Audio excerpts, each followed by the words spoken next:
because to them, the more fear you have, the better you taste to them. There's a good reason why people close their curtains at night in the Appalachian Mountains. There are things in those woods that are terrifying. And one of those things happened to be the Appalachian Wendigo. Now, there was this man named Jim. Jim decided one day that he was going to sell everything he had and buy some acreage of land in the Appalachian Mountains and start this homestead. So Jim finds this good piece of land and he moves there, builds a cabin and several structures. And for a year, his life was amazing. He said one day, though, he gets a knock on his cabin door.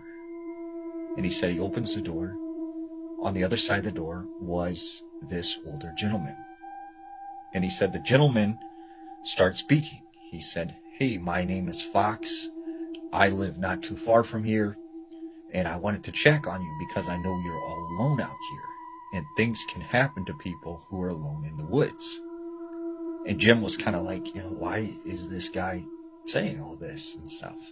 So he said the guy continued to talk to him, but all he could think about was the fact that this guy, Fox, looked exactly like his father, who had passed away when he was a young boy. And he said it was just very, very eerie. It was like talking to his father. So he said, finally, the guy said, "You be safe out here. I'll see you later." And he said the way he said it was kind of creepy. So he said this guy, Fox, he just walked away and took off into the woods, and he never seen him again.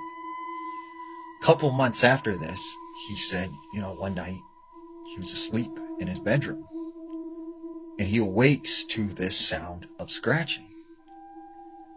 And he said the scratching sounds were coming from his window. And he said when he looked over in the direction towards his window, he sees the shadow appear, and it's almost in the shape of a person. And he said the shadow just moved across the wall, all the way around him to the other side of his bed. And he said the next thing he knows, something was holding him down. He could not move, and he was panicking and freaking out. And then he said, all of a sudden, it was gone. And he got up and he said, that must have just been a really crazy dream. So he said, this kept happening to him. He kept having this, what he thought at the time was a dream. Well, one day he said he was out on his land setting up some traps. And he said he happened to notice in the snow there was all of this weird movement. And he said, "What is that in the snow?" So he goes a little closer, he grabs a tree branch, and he moves the snow over. And he said out popped several rats. And he said that's when he realized these rats were eating a deer carcass. And he said it was just so sickening that he had to start vomiting.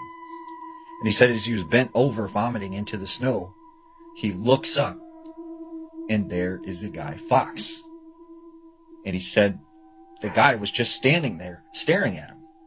And he's like, "Hey, what are you doing out here on my property?" And he said Fox looked at him and said, "You seen the deer?" And he said, "Yeah." And he said, "You see, a lot of weird things happen in these woods." And then he said he turned and just walked away.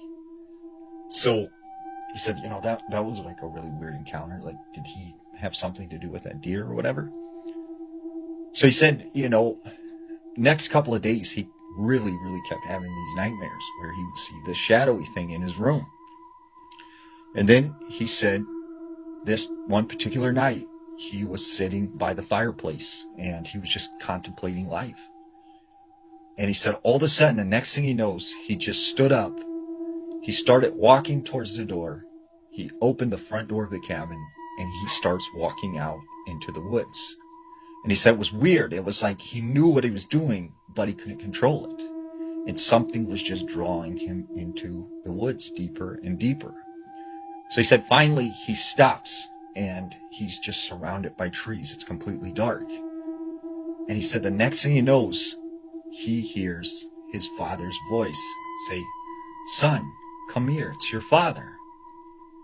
And he said out of the shadows steps that guy, Fox, again. And he said, "It's me. I'm your father. Come here. Come give your father a hug. And Jim's just kind of like, no, you're not my father. My father's not here anymore. And he's like, no, I am your father. Like, I've been here the whole time. Come give me a hug. And he said he just like didn't trust this guy. He thought he was crazy. And he said all of a sudden, this guy's skin began to peel off. And he said that's when he could see this wasn't his father. This wasn't a man. This was this pale, white, skinny creature with sharp teeth, sharp claws, and these bright yellow eyes. And he said, this thing said to him, I said, come here now. And the voice had changed. So he said, next thing he knows, like he was able to get awareness again. And like he was aware of his situation where he was at. He turns and he just takes off running. He gets back to his cabin, he jumps in his truck, and he leaves his cabin and just abandons it. And he said after a couple of weeks, he didn't know what to do. So he went to this Native American man in town that everyone said was a medicine man. And he told him like what had happened and stuff. And he said, this Native American man said to him, what you seen was the Wendigo, what my people call the Wendigo. And he said, he has chosen you. And the reason he hasn't taken you yet is because he wants you to be as afraid as possible. Because to them, the more fear you have, the better you taste to them. And he will continue to follow you and, harass you until he finally gets you afraid enough that he will take you. So Jim said he decided to sell the cabin and he never went back there again. And he said still to this day, he can hear scratching sometimes at his window.